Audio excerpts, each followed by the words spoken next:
students, today our topic is class 7 chapter number 3rd as a subject Delhi की सल्तनत 1206 ईस्वी से 1526 ईस्वी तक। तो इस चैप्टर को हम कंप्लीट कर चुके थे। जैसे मैंने जिसमें आपको 5 राजवंशों के बारे में बताया था। पहला हमारा दास राजवंश, दूसरा हमारा खिलजी राजवंश, तीसरा हमारा तुगलक राजवंश, चौथा हमारा सैयद राजवंश, फिफ्थ हमारा लोधी राजवंश था। पांचों के बारे में भी डिटेल में आपको बता चुकी थी। आज इसका जो बुक वर्क था वो भी मैं आपको कंप्लीट करा चुकी थी, लेकिन मैं आपको फिर से एक बार आज रिपीट करा देती हूँ।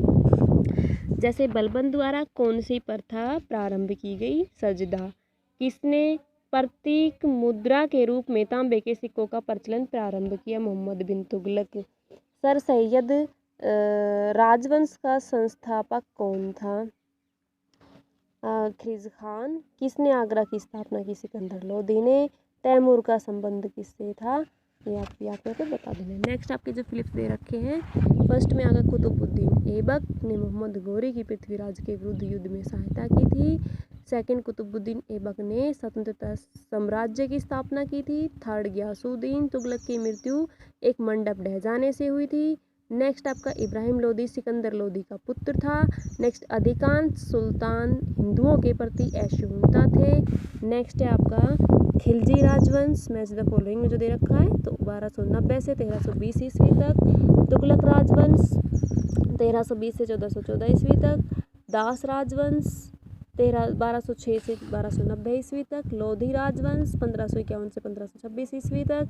सर सैयद राजवंश 1414 से 1451 ईस्वी तक। तो अब आपके क्वेश्चन आंसर स्टार्ट होते हैं। जो शॉर्ट क्वेश्चंस दे रखे हैं संक्षेप में वर्णित कीजिए। कैसे मुस्लिम शासन भारत में स्थापित हुआ? पेज नंबर ये आपका 14 पे दे रखा है। मुस्लिम शासन भारत में स्थापित हुआ। तो ये आपको देखो स्टार्टिंग में ही दे रखा है कि मुसलमानों का शासन यहाँ पे किस तरीके से धीरे धीरे स्थापित हुआ था। तो 1192 ईस्वी में तराई के द्वितीय विश्व युद्ध में पृथ्वीराज चौहान की पराजय के बाद मुसलमान शासक जो तुर्कों के शासन के नाम से भी जाने जाते थे, भारत में भली प्रकार से स्थापित हो गए थे। इसका जो विस्तार क्षेत्र था वो गंगा यमुना दोआब क्षेत्र तक था, और इसी तरह से उन्होंने इस तरफ का शासन चला दिया। नेक्स्ट क्वेश्चन दे रखा है, दिल्ली सल्तनत में शामिल कौन कौन से राजवंश थे? दिल्ली सल्तनत में कौन कौन से राजवंश शामिल थे? फर्स्ट, दास राजवंश। सेकंड, खिलजी राजवंश। यानी कि ये जो आपके 5 पॉइंट दे रखे हैं, पाँचों के पाँचों आपको इसमें बता देने आंसर में सेकंड में। थर्ड क्वेश्चन है, अलाउद्दीन खिलजी के दक्षिण पर किए गए अभियान पर एक नोट लिखिए। अलाउद्दीन खिलजी के दक्षिण में किए गए, तो अलाउद्दीन खिलजी पे आते हैं। खिलजी जो राजवंश है उसमें अलाउद्दीन खिलजी ने राजगद्दी को सन 1296 ईस्वी में संभाला।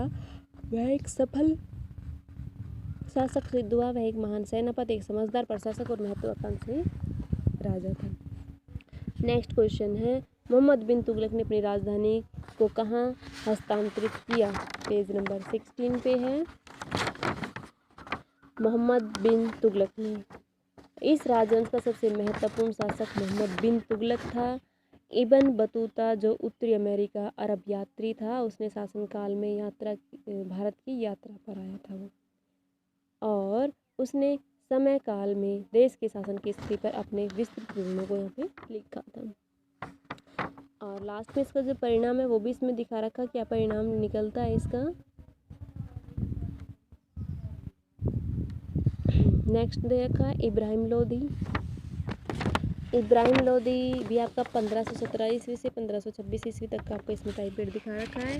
इब्राहिम लोधी सिकंदर लोधी का पुत्र था। वह दिल्ली की राजगद्दी पर 1517 ईस्वी में सत्तारूढ़ में आया। वह अपने स्वभाव में रुग्ण और क्रूर था। शीघ्र ही उसने अपने सरदार और रिश्तेदारों का समर्थन और सहानुभूति को खो दिया था।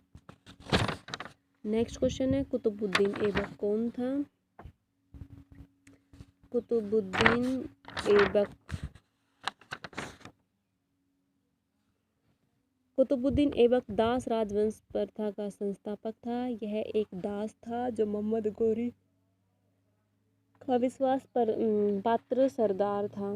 उसने एक स्वतंत्र साम्राज्य की स्थापना की जिसकी राजधानी लाहौर थी और इस प्रकार से उसने दिल्ली सल्तनत की नींव डाली। अपने 4 वर्षों के संक्षिप्त शासनकाल में अपना संपूर्ण ध्यान अपनी स्थिति और साम्राज्य को दृढ़ करने में लगा दिया। यानी कि ये आपका लॉन्ग आंसर हो जाता है, तो आप इसको शॉर्ट भी कर सकते हैं। यानी कि स्टार्टिंग की 2 लाइन इसमें आप कंप्लीट करके लिख सकते हैं कुतुबुद्दीन ऐबक की, जिसमें आप जो दे रखा उसने एक स्वतंत्र साम्राज्य की राजधानी की लाहौर की थी। नेक्स्ट क्वेश्चन दे रखा है कुतुब मीनार का निर्माण किसने कराया था? यहाँ पे इल्तुतमिश ने। रजिया सुल्तानी की मृत्यु कैसे हुई? ये आपका पेज नंबर 2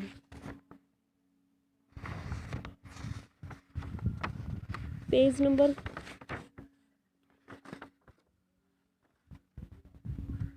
12 पे देखिएगा। 12 पे तो फिर इसका नहीं दे रखा है, यानी कि रजिया सुल्तान।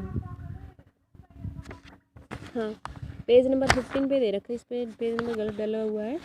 रजिया सुल्तानी की सरदारों का विचार उनको पसंद नहीं आया था, वे एक स्त्री द्वारा शासित किए जाएं। वह विद्रोह में सन 1240 ईस्वी में मृत्यु को प्राप्त हो गई थी। तो कैसे हुई ये इसमें पूछा गया है। तो वो एक बहादुर और वीर स्त्री थी। वे आदमियों के समान वस्त्र धारण करती थी और घुड़सवारी करती थी, दरबार को चलाती भी थी। लेकिन उसके ये जो विचार थे वे सरदारों को पसंद नहीं आए, जिसके कारण ये स्त्री शासन को चलाई। ये पसंद न आने के कारण उन्होंने उसकी मृत्यु हो गई थी।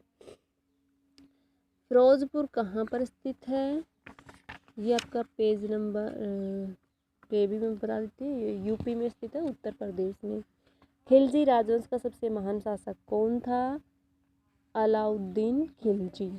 अब आते हैं आपके लॉन्ग क्वेश्चन। भारत में दास राजवंश का संस्थापक कौन था? कुतुबुद्दीन ऐबक। लेकिन ये लॉन्ग क्वेश्चन दे रखा है, तो आपको इसमें थोड़ा डिटेल बताना पड़ेगा। कुतुबुद्दीन ऐबक ने और क्या क्या किया था। ये एक दास था, मोहम्मद गौरी का विश्वास पात्र सरदार था। उसने एक स्वतंत्र साम्राज्य की स्थापना की जिसकी राजधानी लाहौर थी। इस प्रकार से उसने दिल्ली सल्तनत की नींव भी डाली थी। नेक्स्ट क्वेश्चन इल्तुतमिश का दे रखा है। इल्तुतमिश कुतुबुद्दीन के बाद इल्तुतमिश यहाँ का शासक बना था। वह कुतुबुद्दीन के रिश्ते में दामाद था, लेकिन इल्तुतमिश एक दास था और उसका राजगद्दी आनुवंशिक दावा नहीं बना था, इसीलिए उसे वैधानिक को अनेक लोगों द्वारा चुनौती दी गई।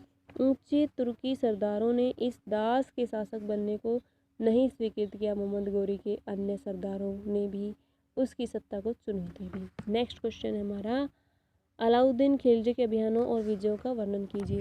अलाउद्दीन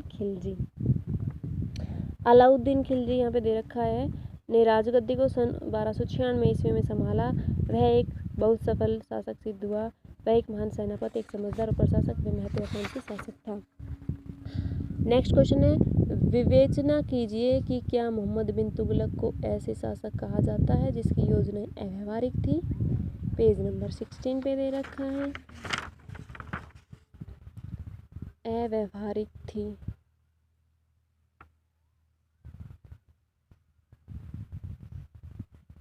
मोहम्मद बिन तुगलक, हाँ जी, यहाँ पे दे रखा है क्योंकि अव्यावहारिक बताई गई थी, इसीलिए बताया जाता है जिनसे उन्हें अपने गलत निर्णय और व्यग्र प्रकृति के कारण सोचने में वो विफल हो जाते थे, इसीलिए उसकी अव्यावहारिक प्रकृति को बताया गया था।